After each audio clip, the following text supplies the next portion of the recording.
Unlimited Power versi Bahasa Indonesia Part 20. Bagian 3. Kepemimpinan, Tantangan Keunggulan. Bab 20.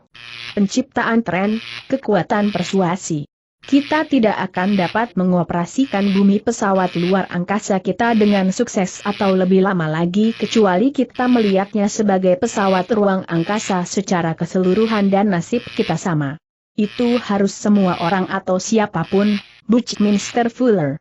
Sejauh ini kita lebih banyak berurusan dengan perubahan individu, care orang dapat tumbuh dan diberdayakan.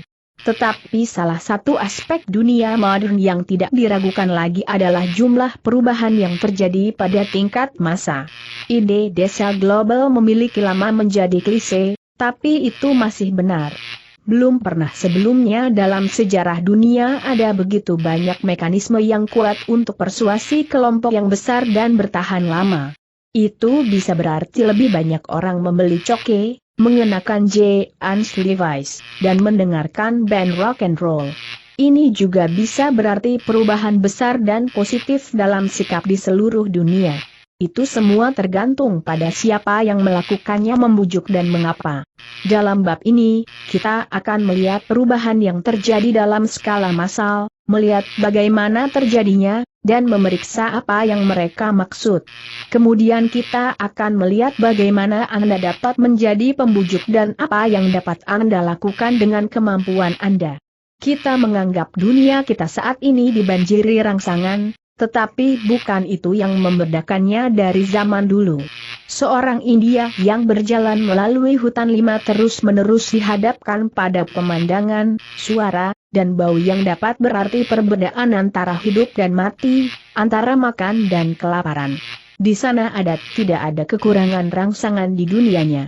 Perbedaan terbesar saat ini adalah dalam niat dan jangkauan rangsangan. Orang India di hutan harus menafsirkan artinya dari rangsangan acak. Sebaliknya, dunia kita penuh dengan rangsangan yang secara sadar diarahkan untuk membuat kita melakukan sesuatu. Mungkin permohonan untuk membeli mobil atau mandat untuk memilih seorang kandidat. Dia mungkin merupakan seruan untuk menyelamatkan anak-anak yang kelaparan atau tawaran untuk mendapatkan kita untuk membeli lebih banyak kue dan kue. Ini mungkin merupakan upaya untuk membuat kita merasa senang memiliki sesuatu atau pesan untuk membuat kita merasa buruk bahwa kita tidak memiliki sesuatu yang lain. Namun hal utama yang menjadi ciri dunia modern adalah kegigihan persuasi. Kami terus-menerus dikelilingi oleh orang-orang dengan sarana dan teknologi serta pengetahuan untuk membujuk kami melakukan sesuatu. Dan persuasi itu memiliki jangkauan global. Gambar yang sama yang ditumbuk ke dalam diri kita dapat ditumbuk ke sebagian besar dunia pada saat yang sama persis. Mari kita perhatikan kebiasaan merokok. Orang-orang di masa lalu bisa saja mengaku tidak tahu. Tapi hari ini kita tahu bahwa rokok berbahaya bagi kesehatan kita. Mereka berkontribusi dalam segala hal mulai dari kanker hingga penyakit jantung. Bahkan ada sejumlah besar sentimen publik yang kuat, diekspresikan melalui gerakan anti merokok atau referendum lokal, yang membuat perokok merasa mereka melakukan sesuatu yang buruk. Orang-orang memiliki setiap alasan di dunia untuk tidak merokok. Namun industri tembakau terus untung, dan jutaan orang terus merokok, dengan lebih banyak lagi mulai sepanjang waktu. Mengapa demikian? Orang-orang mungkin belajar untuk menikmati pengalaman lima smoking, tapi ini bahwa apa yang membuat mereka memulai? Mereka harus diajari bagaimana menggunakan rokok sebagai pemicu untuk menciptakan kesenangan. Itu tidak alami tanggapan. Apa yang terjadi ketika mereka pertama kali merokok? Mereka membenci dia. Mereka batuk dan tersedak dan merasa mual. Tubuh mereka berkata, hal ini mengerikan. Singkirkan itu dariku. Umumnya, jika bukti fisik Anda sendiri memberitahu Anda sesuatu yang buruk, Anda akan berharap untuk mendengarkan. Jadi mengapa orang tidak melakukannya dengan rasa ping? Mengapa mereka terus merokok sampai tubuh menyerah dan akhirnya menjadi kecanduan? Mereka melakukannya karena mereka telah dibingkai ulang tentang apa artinya merokok, dan kemudian representasi dan negara baru itu telah ditambatkan pada tempatnya. Seseorang dengan banyak pengetahuan tentang persuasi telah menghabiskan jutaan dolar untuk meyakinkan publik bahwa merokok adalah sesuatu yang diinginkan.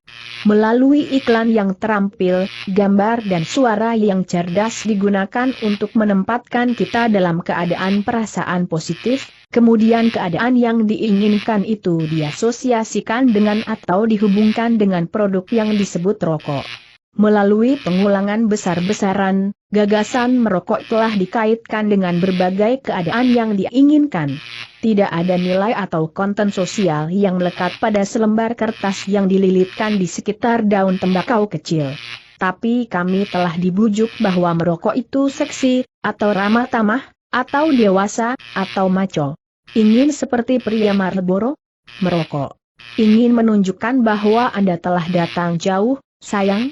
Merokok.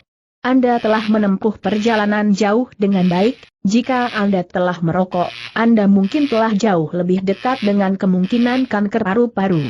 Seberapa gila ini? Apa gunanya meletakkan karsinogens ke paru-paru? Anda harus dilakukan dengan keadaan yang diinginkan. Tetapi pengiklan melakukan dalam skala massal persis seperti yang telah kita bicarakan di buku ini. Mereka mengeluarkan gambar yang menempatkan Anda dalam keadaan menerima dan terangkat, dan di puncak pengalaman, mereka menambatkan Anda dengan pesan mereka. Kemudian mereka mengulanginya di televisi, di majalah, atau di radio sehingga jangkar terus-menerus diperkuat dan dipicu. Mengapa Coke membayar Bill Cosby atau Pepsi membayar Michael Jackson untuk menjual produknya? Mengapa politisi membungkus diri mereka dalam bendera?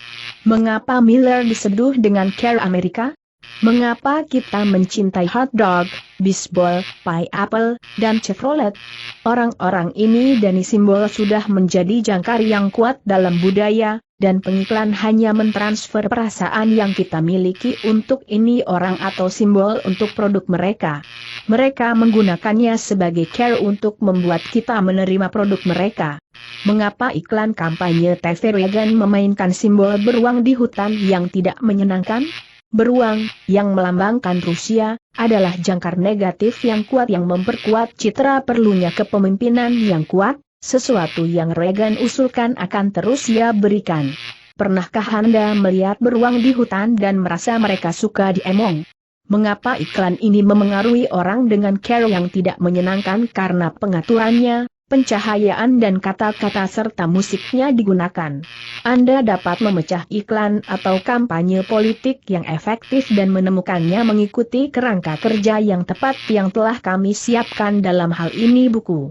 Pertama, menggunakan rangsangan visual dan pendengaran untuk menempatkan Anda dalam keadaan yang diinginkan promotor.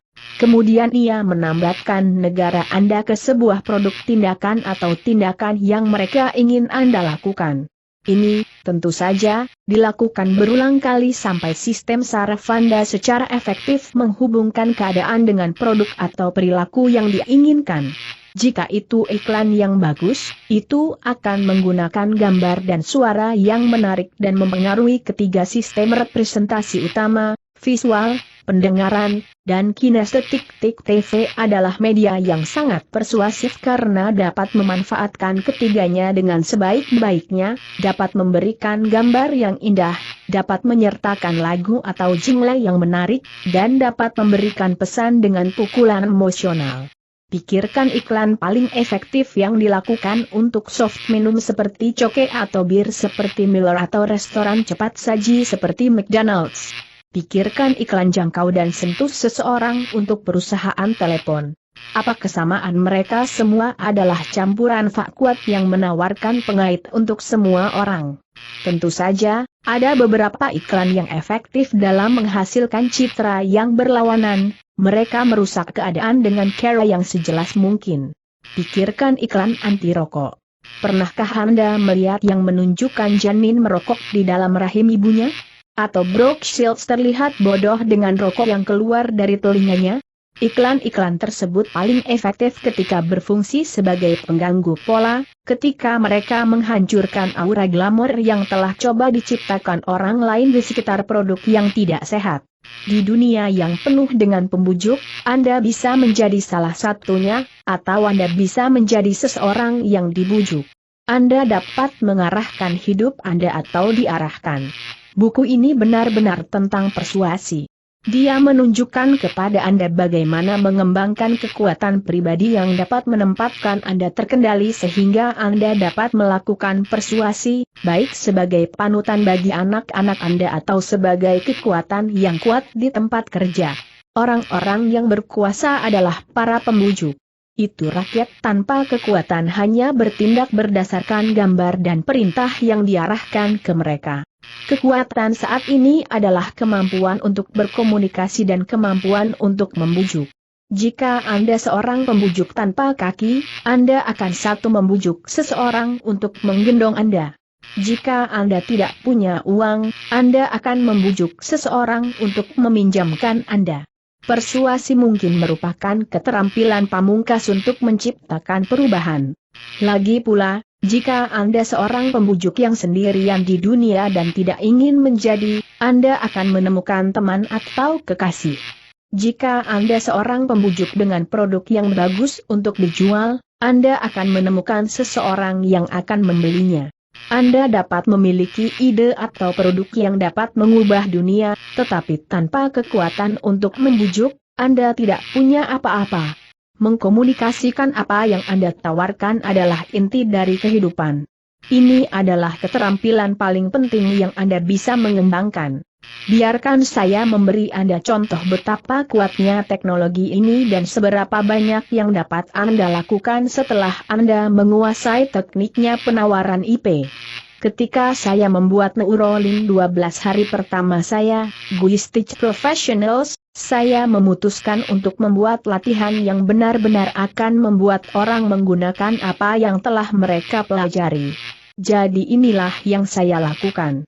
Saya meminta semua orang dalam kursus untuk berkumpul pada pukul 11.30 malam dan menyuruh mereka memberi saya kunci mereka, uang tunai mereka, kartu kredit mereka, dompet mereka, semuanya tapi pakaian di punggung mereka.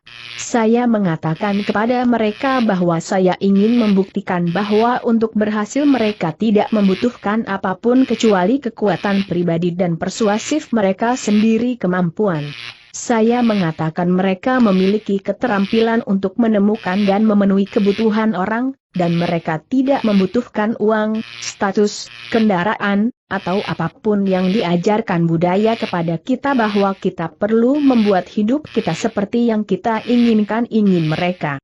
Kami bertemu di Charlotte, Arizona. Tantangan pertama adalah menemukan Carol untuk sampai ke Phoenix, sekitar 1 jam perjalanan dengan mobil. Saya mengatakan kepada mereka untuk menjaga diri mereka sendiri dengan baik, menggunakan keahlian mereka untuk tiba dengan sehat di Phoenix, menemukan tempat tinggal yang bagus, makan dengan baik, dan menggunakan keterampilan persuasi mereka dengan Caroline yang tampaknya efektif dan memberdayakan, baik untuk diri mereka sendiri maupun orang lain. Hasilnya luar biasa. Banyak dari mereka yang bisa mendapatkan pinjaman bank dari $100 sampai $500 hanya berdasarkan kekuatan dan keselarasan pribadi mereka. Ingat, mereka tidak tahu notifikasi apapun, dan mereka berada di kota yang belum pernah mereka kunjungi sebelum. Seorang wanita pergi ke department store besar dan, tanpa identitas sama sekali, mendapat kartu kredit yang dia gunakan tempat. Dari 120 orang yang keluar, sekitar 80% bisa mendapatkan pekerjaan, dan 7 orang mendapat 3 pekerjaan atau lebih dalam 1 hari itu. Seorang wanita ingin bekerja di kebun binatang. Dia diberitahu bahwa kebun binatang memiliki daftar tunggu 6 bulan hanya untuk sukarelawan. Tetapi dia mengembangkan begitu banyak hubungan sehingga dia diizinkan untuk datang dalam dan bekerja dengan hewan. Dia bahkan mengobati burung beo yang sakit dengan menggunakan keterampilan NLP untuk merangsang sistem sarafnya. Pelatih kebun binatang sangat terkesan bahwa dia akhirnya melakukan mini seminar tentang bagaimana menggunakan alat-alat ini untuk mempengaruhi hewan secara positif. Satu orang, siapa mencintai anak-anak dan selalu ingin berbicara dengan sekelompok besar dari mereka, pergi ke sekolah dan berkata, "Saya pembicara untuk AS kumpul-kumpul. Kapan saya mulai?" Orang-orang berkata, "Pertemuan apa?" Dia berkata, "Anda tahu, pertemuan dijadwalkan hari ini." Saya sudah datang jauh. Saya bisa menunggu hingga 1 jam, tetapi kita harus segera mulai. Tidak ada yang yakin siapa dia, tapi dia tampak begitu yakin dan kongruen. Mereka memutuskan harus ada sebuah majelis.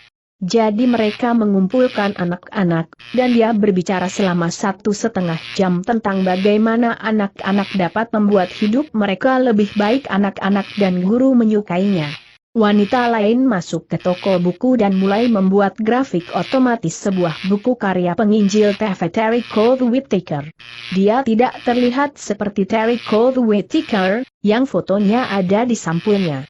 Tapi dia meniru gaya berjalan dan wajah Terry Cole, ekspresi dan tertawa sangat baik sehingga manajer toko, setelah kesal dengan tulisan orang asing di bukunya, melakukan 2 kali pengambilan dan berkata, "Maaf, Ms. Cole Whittaker. Merupakan suatu kehormatan untuk memiliki Anda di sini." Beberapa orang lain meminta tanda tangan dan membeli buku saat dia di sana. Hari itu, jumlah individu akal dibersihkan fobia orang dan berbagai macam masalah emosional lainnya.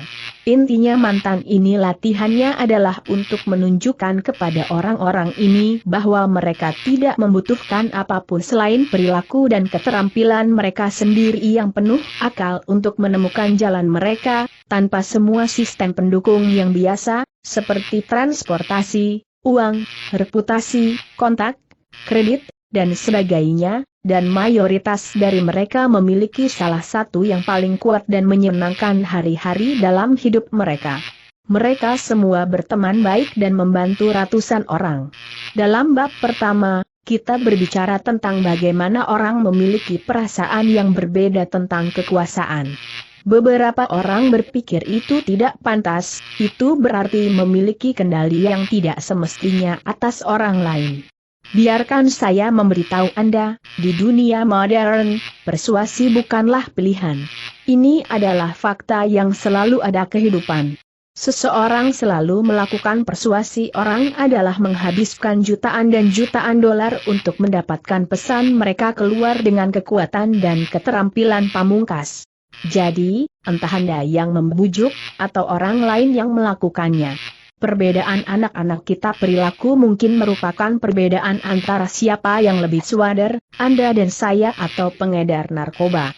Jika Anda ingin memiliki kendali atas hidup Anda, jika Anda ingin menjadi yang paling efektif model bagi mereka yang Anda sayangi, Anda harus belajar bagaimana menjadi seorang pembujuk. Jika Anda melepaskan tanggung jawab, ada banyak orang lain yang siap mengisi kekosongan. Sekarang, Anda tahu apa arti keterampilan komunikasi ini kepadamu. Sekarang kita perlu mempertimbangkan apa arti keterampilan ini kita semua bersama. Kita hidup di era yang paling luar biasa dalam kehidupan manusia sejarah, masa di mana perubahan yang dulunya memakan waktu puluhan tahun sekarang bisa memakan waktu berhari-hari. Ketika perjalanan yang dulunya memakan waktu berbulan-bulan kini bisa dilakukan dalam hitungan jam. Banyak dari perubahan itu bagus. Kita hidup lebih lama, dalam kenyamanan yang lebih baik, dan dengan lebih banyak stimulasi dan kebebasan daripada pernah sebelumnya. Beberapa perubahan, bagaimanapun, juga bisa menakutkan.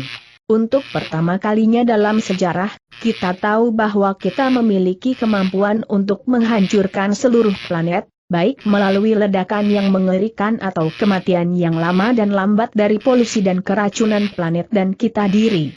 Itu bukan sesuatu yang kebanyakan dari kita ingin bicarakan, itu adalah sesuatu yang pikiran kita menjauh, bukan menuju.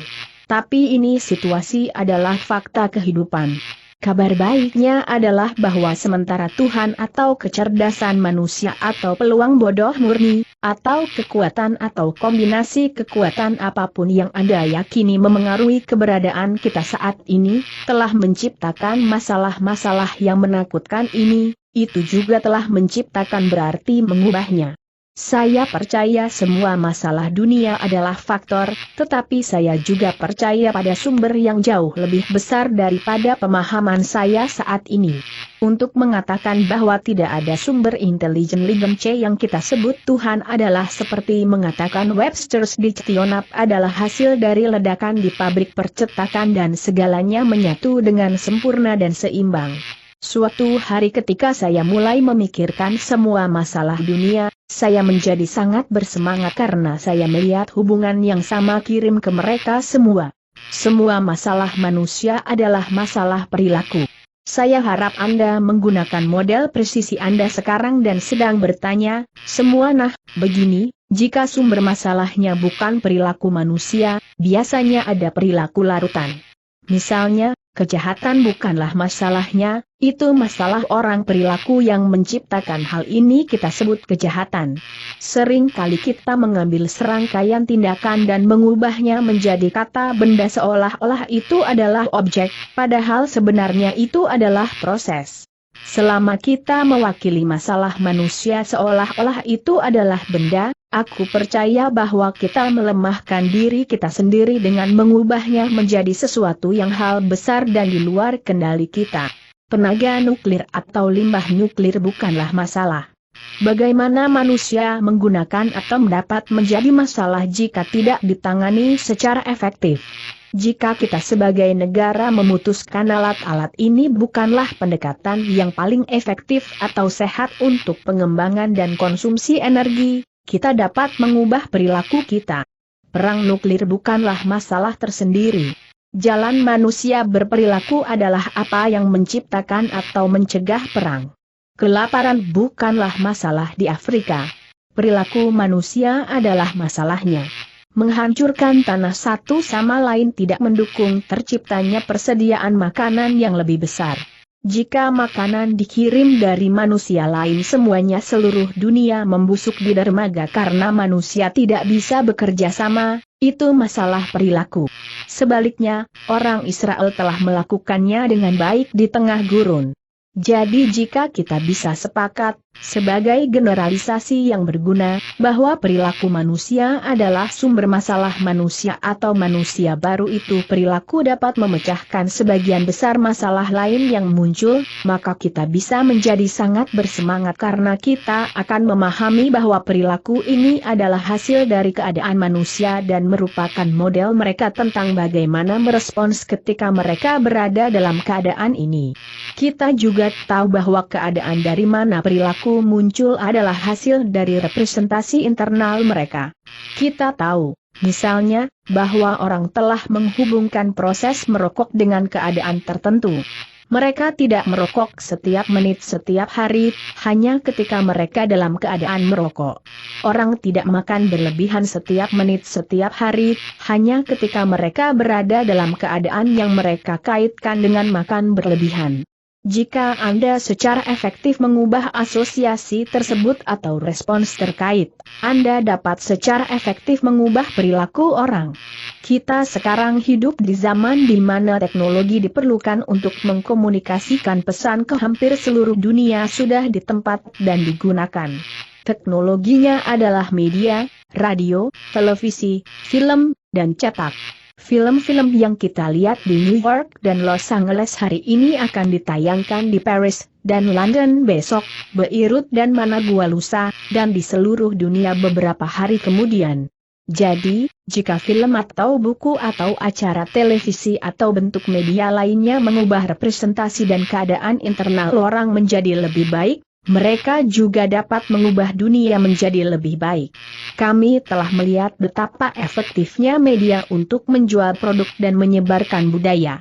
Kami baru saja mempelajari seberapa efektif mereka dalam mengubah dunia menjadi lebih baik. Pikirkan tentang konser Live Aid. Jika itu bukan tampilan luar biasa dari kekuatan positif teknologi komunikasi, saya tidak tahu apa itu. Oleh karena itu, sarana untuk mengubah sejumlah besar representasi internal orang, dan dengan demikian sejumlah besar negara bagian, dan dengan demikian sejumlah besar perilaku orang, tersedia bagi kita sekarang.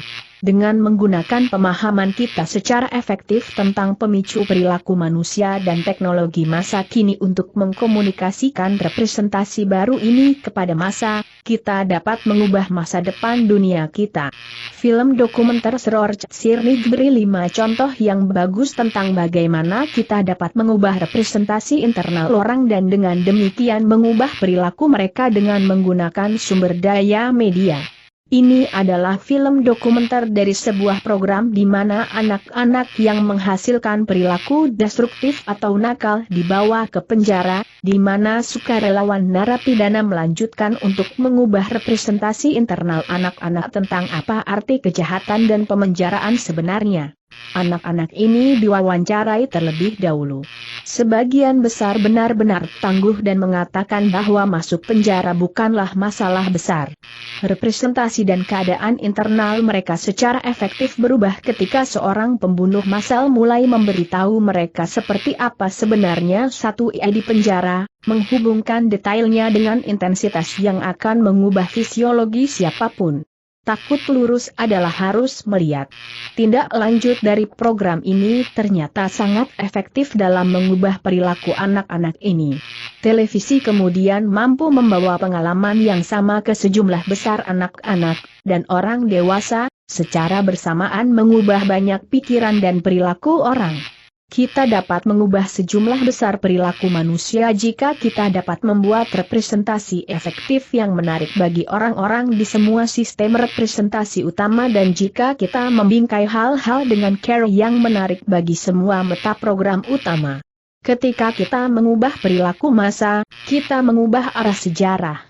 Misalnya, apa perasaan sebagian besar remaja putra di Amerika ketika ditanya, bagaimana perasaan Anda tentang pergi untuk bertarung selama Perang Dunia Pertama? Cukup positif, bukan? Mengapa? Representasi sebagian besar pemuda tentang perang adalah dibuat oleh lagu-lagu seperti Over There dan oleh Elk Postern Klesem di mana-mana mengatakan, aku menginginkanmu. Pemuda era Perang Dunia I mungkin menggambarkan dirinya sebagai penyelamat demokrasi dan kebebasan orang-orang di mana-mana. Rangsangan eksternal semacam itu diwakili perang dengan cara yang menempatkannya dalam kondisi keinginan yang positif untuk pergi dan bertarung.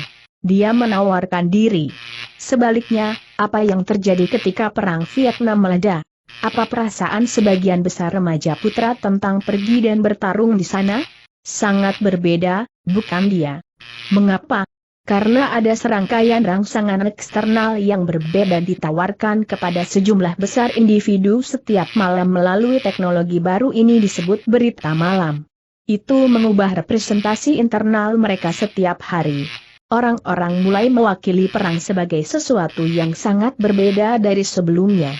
Itu tidak lagi di sana, sekarang ada di ruang tamu kami saat makan malam saat kami menonton dengan jelas. Itu bukan parade besar atau penyelamatan demokrasi. Melainkan menonton seorang anak berusia 18 tahun, seperti anak Anda atau tetangga Anda, wajahnya meledak dan sekarat di hutan yang jauh. Akibatnya, semakin banyak orang mengembangkan representasi internal baru tentang apa arti perang ini, dan akibatnya perilaku mereka berubah. Saya tidak mengatakan perang itu buruk atau baik, saya hanya menunjukkan bahwa ketika representasi internal orang berubah, demikian pula perilaku mereka, dan media menciptakan kendaraan untuk perubahan itu. Perasaan dan perilaku kita bahkan sekarang sedang diubah beberapa cara yang mungkin tidak kita sadari sebelumnya. Misalnya, bagaimana perasaan Anda tentang makhluk luar angkasa? Pikirkan film seperti Untuk Bintang atau Ca, Om Mor Tutup Pencount Craft TB Etherkai.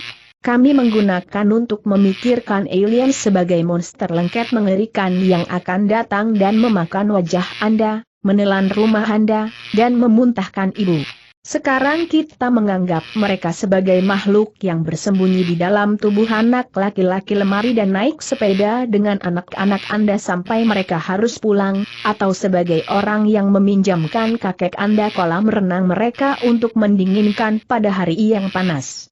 Jika Anda seorang alien yang menginginkan orang untuk menanggapi Anda dengan care yang positif, apakah Anda ingin mereka bertemu denganmu setelah mereka melihat Invasion of the Body Snatcher atau setelahnya mereka menonton beberapa film Steven Spielberg? Jika saya seorang alien, sebelum saya datang ke planet seperti ini, saya akan meminta seseorang untuk membuat banyak film tentang betapa hebatnya saya, sehingga orang-orang akan menyambut saya dengan antusias dengan tangan terbuka. Saya akan menjadikan diri saya seorang agen PR yang hebat untuk mengubah representasi internal massa tentang siapa saya dan seperti apa aku. Mungkin Steven Spielberg berasal dari planet yang berbeda. Bagaimana film seperti Rambo membuat Anda merasa tentang perang? Dia membuat pembunuhan dan napalming tampak menyenangkan, bukan? Apakah itu membuat kita kurang lebih menerima gagasan berperang dalam perang? Jelas satu film akan mengalami kesulitan dalam mengubah perilaku suatu negara. Penting juga untuk dicatat bahwa Sylvester Stallone tidak mencoba mempromosikan pembunuhan orang tolong, justru sebaliknya, filmnya adalah tentang mengatasi keterbatasan besar melalui kerja keras dan disiplin. Mereka adalah model kemungkinan menang terlepas dari peluang besar. Bagaimana namun, penting bagi kita untuk mengamati pengaruh budaya massa yang kita pengaruhi secara konsisten. Penting bagi kita untuk menyadari apa yang kita masukkan ke dalam pikiran kita dan memastikan itu mendukung hasil yang kita inginkan. Apa yang akan terjadi jika Anda mengubah representasi perang internal seluruh dunia? Bagaimana jika kekuatan dan teknologi yang sama yang bisa membuat sejumlah besar individu untuk bertarung dapat digunakan secara efektif untuk menjembatani perbedaan nilai dan mewakili kesatuan semua bangsa? Apakah teknologi itu ada? Saya percaya itu tidak. Jangan salah paham, saya tidak menyarankan bahwa ini mudah, yang harus kita lakukan hanyalah membuat beberapa film, menunjukkannya kepada semua orang, dan dunia akan berubah. Apa yang saya sarankan adalah bahwa mekanisme untuk perubahan tersedia sebagai alat untuk penghancuran Tion. Saya menyarankan agar kita menjadi lebih sadar akan apa yang kita lihat, dengar, dan alami secara konsisten dan bahwa kita perhatikan bagaimana kita mewakili pengalaman ini untuk diri kita sendiri secara individu dan kolektif. Jika kita ingin menciptakan hasil, kita inginkan dalam keluarga, komunitas, negara, dan dunia kita harus menjadi jauh lebih sadar. Apa yang kita wakili secara konsisten dalam skala massa cenderung menjadi terinternalisasi dalam jumlah massa orang. Representasi ini mempengaruhi perilaku masa depan suatu budaya dan dunia. Jadi, jika kita ingin menciptakan dunia yang berfungsi, kita mungkin ingin secara konsisten meninjau dan merencanakan apa yang dapat kita lakukan untuk menciptakan representasi yang memberdayakan kita dalam skala global yang terpadu. Anda dapat menjalani hidup Anda dengan salah satu dari dua cara. Anda bisa seperti anjing Pavlov, menanggapi semua tren dan pesan yang dikirimkan kepada Anda. Anda bisa terpikat oleh perang, terpikat oleh junk food, atau terpikat oleh setiap tren yang mengalir melalui tabung. Seseorang pernah menggambarkan iklan sebagai ilmu menangkap kecerdasan manusia cukup lama untuk mendapatkan uang darinya. Beberapa dari kita hidup di dunia intelijen yang terus-menerus ditangkap. Alternatifnya adalah mencoba sesuatu yang lebih elegan. Anda dapat belajar menggunakan otak Anda sehingga Anda memilih perilaku dan representasi internal yang akan membuat Anda menjadi orang yang lebih baik dan dunia ini menjadi lebih baik. Anda dapat menyadari ketika Anda sedang diprogram dan dimanipulasi. Anda dapat menentukan kapan perilaku dan model Anda mencerminkan nilai Anda yang sebenarnya dan kapan tidak. dan kemudian Anda dapat bertindak berdasarkan hal-hal yang memiliki nilai nyata saat Anda mengabaikan hal-hal yang tidak. Kita hidup di dunia di mana tampaknya ada tren baru setiap bulan. Jika Anda seorang pembujuk, Anda lebih baik menjadi pencipta tren daripada seseorang yang hanya bereaksi terhadap banyak pesan. Itu arah di mana hal-hal yang terjadi sama pentingnya dengan apa yang terjadi. Arah menyebabkan tujuan. Jadi penting untuk temukan arah harusnya, jangan menunggu sampai Anda tiba di tepi air terjun Niagara dan temukan bahwa Anda berada di perahu kecil tanpa dayung. Tugas seorang pembujuk adalah untuk memimpin jalan, peta medan, dan temukan jalur yang mengarah pada hasil yang lebih baik. Tren diciptakan oleh individu, misalnya, hari libur nasional Thanksgiving dibuat, bukan oleh pejabat politik, tetapi oleh seorang wanita yang memiliki keinginan kuat untuk menyatukan negara kita. Namanya Sir Joseph Hale, dan dia berhasil dalam suatu tugas yang telah membuat orang lain frustrasi selama lebih dari 2 jauh tahun.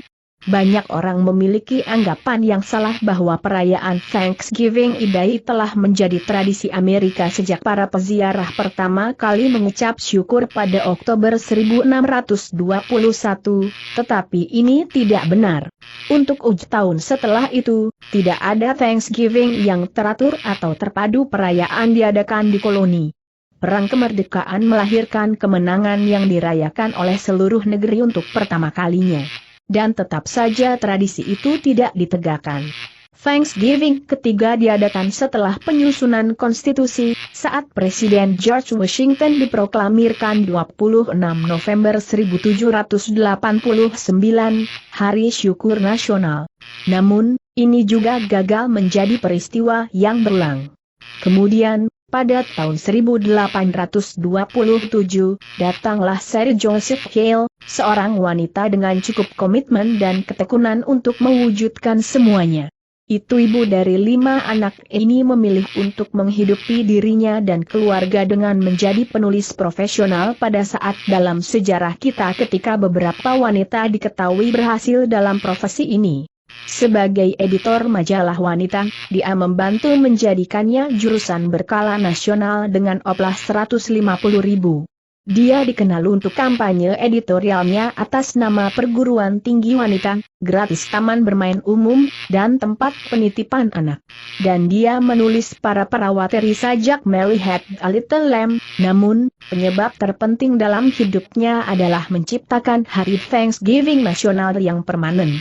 Dia menggunakan majalahnya sebagai alat utama untuk mempengaruhi mereka yang bisa melembagakan tren semacam itu untuk bangsa. Selama hampir 36 tahun dia berkampanye untuk mimpi ini dengan terus-menerus menulis surat pribadi kepada presiden dan gubernur. Di majalahnya, dia setiap tahun menerbitkan Thanksgiving yang menggoda menu, cerita unggulan, dan puisi yang berfokus pada Thanksgiving tema, dan dia menulis editorial demi editorial untuk mendukung hari Thanksgiving tahunan. Akhirnya, perang saudara memberi Hale kesempatan untuk mengungkapkan maksudnya dengan cara yang akan menangkap bangsa. Dia menulis, bukankah itu keuntungan besar secara sosial, nasional, dan secara religius agar hari Thanksgiving Amerika kita diselesaikan secara positif pada bulan Oktober 1863, dia membuat editorial, mengesampingkan perasaan bagian dan insiden lokal yang mungkin didesak oleh setiap negara bagian atau pemerintah yang terisolasi yang ingin memilih waktunya sendiri, bukankah lebih mulia, lebih benar-benar Amerika, untuk menjadi nasional dalam persatuan ketika kita mempersembahkan kepada Tuhan penghargaan atas kegembiraan dan rasa terima kasih kami atas berkah tahun ini. Dia menulis surat kepada Menteri Luar Negeri William Seward, yang kemudian menunjukkannya kepada Presiden Abraham Lincoln, yang merasakan konsepnya kesatuan nasional sangat tepat. 4 hari kemudian, Presiden mengeluarkan penetapan proklamasi pada Kamis pekan lalu November 1863 sebagai Hari Thanksgiving Nasional. Sisanya adalah sejarah. Semua karena seorang wanita dengan ketekunan dan kemampuan persuasif secara efektif menggunakan media yang ada. Izinkan saya menawarkan dua model yang memungkinkan untuk pembuatan tren yang efektif ASI. Saya mencoba membuat perbedaan positif melalui pendidikan. Jika kita ingin memiliki efek positif di masa depan, kita harus memberikan generasi berikutnya alat yang paling efektif yang tersedia untuk menciptakan dunia mereka seperti yang mereka inginkan. Organisasi kami mencoba untuk lakukan ini melalui kamp keunggulan tanpa batas kami. Dalam ini kamp, kami mengajar anak-anak untuk menggunakan alat khusus untuk menjalankan otak mereka sendiri, untuk mengarahkan perilaku mereka sendiri dan dengan demikian hasilnya mereka ciptakan dalam hidup mereka. Mereka belajar untuk mengembangkan tingkat hubungan yang mendalam dengan orang-orang dari semua latar belakang, untuk menjadi modal yang efektif orang, untuk menerobos keterbatasan, dan untuk membingkai ulang persepsi tentang apa yang mungkin bagi mereka. Di akhir kursus, sebagian besar anak-anak mengatakan kepada saya bahwa itu adalah pengalaman belajar paling kuat yang pernah mereka alami. Ini salah satu yang paling menyenangkan dan program yang bermanfaat yang saya memiliki hak istimewa untuk melakukan. Namun, saya hanya satu orang, dan rekan kami hanya dapat menjangkau begitu banyak anak. Jadi kami mengembangkan program pelatihan untuk memberi guru NLP dan Rimau Perfnolamai IC lainnya teknologi tanda registrasi keterampilan. Itu adalah langkah besar untuk mempengaruhi lebih banyak anak, meskipun tidak dalam skala yang cukup besar untuk benar-benar menciptakan tren baru dalam pendidikan. Sekarang kita berada di tahap pertama konseptualisasi untuk proyek lain, yang kami sebut Yayasan Tantangan. Salah satu tantangan yang dihadapi banyak anak, terutama mereka yang berada di daerah tertinggal, adalah bahwa mereka tidak memiliki akses ke model yang kuat dan positif. Ide dari Time Challenge Foundation adalah membuat perpustakaan video interaktif presentasi yang menampilkan panutan paling kuat dan positif dalam budaya kita, orang-orang kontemporer seperti Hakim Agung, penghibur, dan pengusaha serta tokoh-tokoh berpengaruh Aures yang tidak lagi hidup, seperti John F. Kennedy, Martin Luther King, Jr., atau Mahatma Gandhi. Ini akan memberi anak pengalaman yang patut ditiru. Anda dapat mendengar tentang Martin Luther King, Jr., dari seorang guru, dan Anda dapat membaca kata-kata King, tetapi itu hanya sebagian dari pengalaman. Bagaimana jika Anda dapat meluangkan waktu 30 menit dan memintanya secara pribadi memberitahu Anda filosofi dan keyakinannya? Dan bagaimana jika dalam 5 menit terakhir dia menantang Anda untuk melakukan sesuatu dalam hidup Anda? Saya ingin anak-anak bisa untuk memodelkan bukan hanya kata-kata, tetapi nada suara, fisiologi, dan kehadiran total para pembujuk ulung ini. Banyak anak yang mempelajari konstitusi, misalnya, tidak tahu bagaimana kaitannya dengan kehidupan hari ini. Bagaimana jika kita memiliki video Ketua Mahkamah Agung yang memberitahu siswa mengapa dia mendedikasikan setiap hari dalam hidupnya untuk menjunjung tinggi dokumen ini dan bagaimana pengaruhnya terhadap mereka saat ini? Bagaimana jika pada akhirnya dia memberikan tantangan kepada anak-anak muda ini? Bisakah Anda bayangkan apa yang akan terjadi jika sejumlah besar anak-anak di seluruh negeri dapat memiliki akses reguler dan konsisten dengan masukan dan tantangan positif semacam ini? Program seperti itu bisa mengubah masa depan. Jika Anda memiliki masukan tentang sistem seperti itu, saya mengundang surat dan komentar Anda. Contoh lain bagaimana menggunakan pengaruh untuk menciptakan hal positif tren baru adalah karya seorang pria bernama Amor Lovins, sutradara penelitian di Rocky Mountain Institute di Snowmass, Colorado. Lovins telah terlibat dalam proyek energi alternatif selama beberapa tahun. Saat ini, banyak orang percaya bahwa tenaga nuklir sangat mahal, terlalu tidak efektif, dan terlalu berbahaya untuk digunakan. Namun gerakan anti-nuklir telah membuat sedikit kemajuan, karena hanya itu. Itu adalah beri nuklear. Banyak orang yang bergerak menuju solusi bertanya-tanya apa gerakan itu atau Kadang-kadang sulit untuk mengatakannya.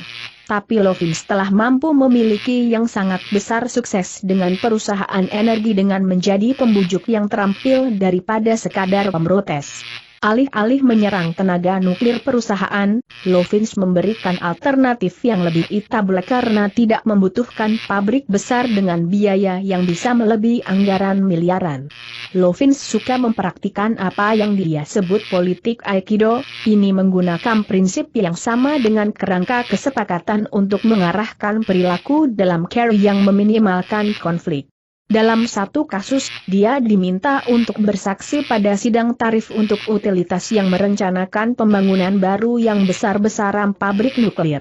Konstruksi belum dimulai, tetapi pabrik itu telah menelan biaya 300 juta dolar. Dia mulai dengan mengatakan dia tidak ada di sana untuk bersaksi mendukung atau menentang pabrik itu. Dia mengatakan adalah kepentingan terbaik semua orang, pemanfaat dan pelanggan, untuk memiliki utilitas yang beroperasi pada pijakan fiskal yang sehat. Kemudian dia menjelaskan berapa banyak uang yang bisa dihemat dengan konservasi dan berapa banyak energi yang dibutuhkan jika pabrik baru sangat mahal dibangun. Dalam istilah keuangan konservatif, dia membahas apa artinya itu bagi perusahaan. Itu adalah presentasi yang sederhana, tidak ada upaya untuk menentang pembangkit listrik atau tenaga nuklir. Setelah dia selesai, dia mendapat telepon dari wakil utilitas Presiden Keuangan. Ketika keduanya berkumpul, pejabat itu menghitung tentang efek pabrik itu terhadap perusahaan keuangan. Dia mengatakan pabrik itu, jika dibangun, bisa merugikan perusahaan untuk menghilangkan dividennya, bencana bagi saham perusahaan. Akhirnya, pejabat tersebut mengatakan bahwa jika para pengintervensi menginginkannya, perusahaan akan bersedia untuk menjauh dari pabrik, dengan menanggung kerugian 300 juta dolar. Jika Lovins memulai dengan cara yang bermusuhan, perusahaan akan berusaha keras dengan cara itu tidak akan memuaskan siapapun. Tetapi dengan menemukan kesamaan, dengan mencoba menciptakan alternatif yang layak, mereka mampu mencapai kesepakatan yang menguntungkan kedua belah pihak. Tren baru dimulai terjadi sebagai akibat dari dunia Lovins. Perusahaan listrik lainnya sekarang telah mengontraknya sebagai konsultan untuk membatasi ketergantungan nuklir dan sekaligus meningkatkan keuntungan. Kasus lain melibatkan petani di lembah San Luis di Colorado dan New Mexico. Para petani di sana secara tradisional mengumpulkan kayu bakar sebagai sumber energi utama mereka. Tapi pemilik tanah memagari area tempat mereka mengumpulkan kayu. Ini adalah orang-orang yang sangat miskin, tetapi beberapa pemimpin berhasil meyakinkan para petani bahwa situasinya bukanlah sebuah kemunduran tetapi sebuah peluang. Mereka memulai salah satu proyek surya paling sukses di dunia sebagai hasilnya, dan mereka memperoleh rasa kekuatan kolektif dan niat baik yang belum pernah mereka miliki sebelumnya.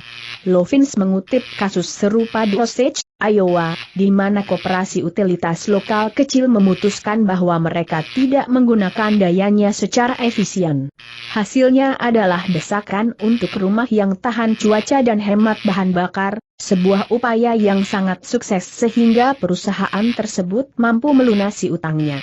Itu mengalami 3 kali pemotongan tarif dalam 2 tahun, dan pelanggan di kota berpenduduk 3.800 orang menghemat 1,6 juta dolar per tahun untuk biaya bahan bakar.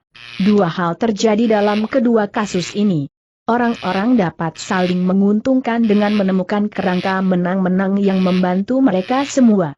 Dan mereka mampu mengembangkan rasa otoritas dan keamanan baru dengan belajar mengambil tindakan untuk mencapai hasil yang diinginkan. Keuntungan sekunder dalam niat baik dan semangat komunitas yang berasal dari kerjasama dan tindakan berbicara sama penting sebagai uang yang disimpan.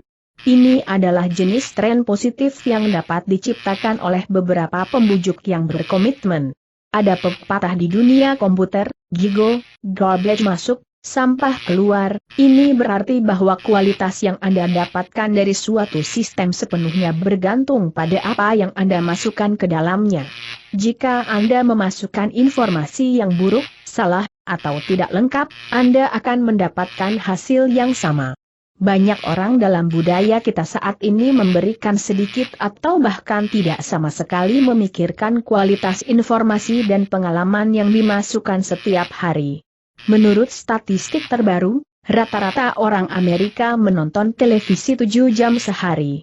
Berita ASW World Sport menyatakan bahwa dewasa muda antara kelas 9 dan 12 W1 melihat rata-rata 18.000 pembunuhan.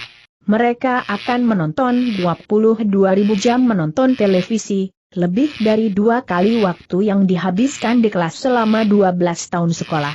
Sangat penting kita melihat apa yang kita beri makan pikiran kita jika kita mengharapkannya untuk tumbuh dan memelihara kemampuan kita untuk sepenuhnya mengalami dan menikmati hal yang kita sebut hidup ini. Kami bekerja seperti komputer. Jika kita membentuk perwakilan internal kalimat yang memberitahu kita untuk menghancurkan desa dengan senapan mesin rapi atau junk food yang tidak sehat adalah apa yang dimakan orang-orang sukses, representasi itu akan mengatur perilaku kita. Kami memiliki lebih banyak kekuatan sekarang daripada sebelumnya untuk membentuk bagian dalam persepsi yang mengatur perilaku. Tidak ada jaminan kami akan membentuk mereka menjadi lebih baik. Tapi potensinya ada, dan kami harus mulai melakukan sesuatu tentang hal itu. Isu terpenting yang kita hadapi sebagai bangsa dan planet berkaitan dengan jenis citra dan representasi massa yang kita hasilkan. Penciptaan tren adalah tentang kepemimpinan, dan itulah pesan sebenarnya dari buku ini. Anda sekarang tahu bagaimana menjalankan otak Anda untuk memproses informasi dengan cara yang paling memberdayakan. Anda tahu cara mengecilkan suara dan mematikan kecerahan komunikasi sampah, dan Anda tahu cara menyelesaikan konflik dalam nilai Anda sendiri. Tetapi jika Anda benar-benar ingin membuat perbedaan, Anda juga perlu tahu bagaimana menjadi seorang pemimpin, bagaimana menggunakan keterampilan persuasi ini dan membuat dunia menjadi tempat yang lebih baik. Itu berarti menjadi model yang lebih positif. Lebih 5 mematikan untuk anak Anda 5, untuk karyawan Anda, untuk rekan bisnis Anda, untuk dunia Anda. Anda dapat melakukan ini pada tingkat persuasi 1 lawan 1, dan Anda dapat melakukannya pada tingkat persuasi massa. Alih-alih terpengaruh oleh gambaran Rambo yang secara gila-gilaan membuat orang lain terpesona, Anda mungkin ingin mendedikasikan hidup Anda untuk mengomunikasikan pesan-pesan pemberdayaan yang dapat menjadi perbedaan dalam membuat dunia ini seperti yang Anda inginkan. Ingat, dunia diatur oleh para pembujuk. Semua hal yang telah Anda pelajari dalam buku ini dan semua yang Anda lihat di sekitar Anda mengatakan demikian. Jika Anda dapat mengeksternalisasi secara massal representasi internal Anda tentang perilaku manusia, tentang apa yang elegan, apa yang efektif, apa yang positif, Anda dapat mengubah arah masa depan anak-anak Anda, komunitas Anda, negara Anda, dunia Anda. VM memiliki teknologi untuk mengubahnya di sini. Saya sarankan kita memanfaatkannya. Itulah akhirnya tentang buku ini. Tentu, ini tentang memaksimalkan kekuatan pribadi Anda, belajar bagaimana menjadi efektif dan sukses dalam apa yang Anda coba lakukan. Tapi tidak ada gunanya menjadi penguasa planet yang sekarat. Semua yang telah kita bicarakan, pentingnya kerangka kesepakatan, sifat hubungan baik, model keunggulan, sintaksis kesuksesan, dan lain-lain, berfungsi paling baik bila digunakan dengan cara positif yang menghasilkan kesuksesan bagi orang lain sebagai juga untuk diri kita sendiri. Kekuatan tertinggi adalah sinergis. Itu berasal dari orang yang bekerja bersama-sama, tidak bekerja terpisah. Kami sekarang memiliki teknologi untuk mengubah persepsi orang hampir dalam sekejap. Saatnya menggunakan dengan cara yang positif untuk kemajuan kita semua. Thomas Wolfe pernah menulis, tidak ada apapun di dunia ini yang akan mengambil potong bahu seseorang seperti perasaan sukses, itulah tantangan keunggulan yang sesungguhnya, menggunakan keterampilan ini pada tingkat yang luas untuk memberdayakan diri kita sendiri dan orang lain dengan cara yang benar-benar positif, dengan cara yang menghasilkan kesuksesan komunal yang besar, menggembirakan. Waktu untuk mulai menggunakannya adalah sekarang.